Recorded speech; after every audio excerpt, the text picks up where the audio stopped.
যাদের digital meter আছে, বিদ্যুতের মিটার, এইবার টোকেন নাম্বার দিছে দেখুন কতগুলা।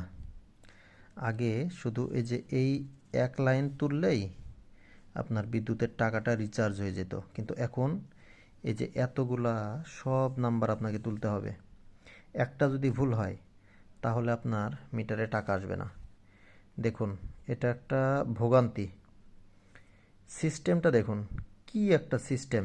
হ্যাঁ, ডিজিটাল বাংলাদেশে যদি এইরকম একটা সিস্টেম হয় তাহলে কেমনে। আজকে দুইবার ট্রাই করছি, এরপরেও আমি করতে মানে টাকা লোড দিতে পারি নাই। কালকে আবার ট্রাই করব, এজন্য খাতায় লিখে নিলাম। আজকে যেহেতু মোবাইল দেখে দেখে করছিলাম, বারবার স্ক্রিনটা অফ হয়ে যাচ্ছিল। হ্যাঁ, কোন লাইন থেকে কোন লাইনে চলে যাচ্ছি এটা বুঝতে পারি নাই। কালকে দেখি, আজকে খাতায় লিখে নিলাম। কালকে এতগুলো সংখ্যা তুলব এবং ইন্টার বাটন চাপ দেব।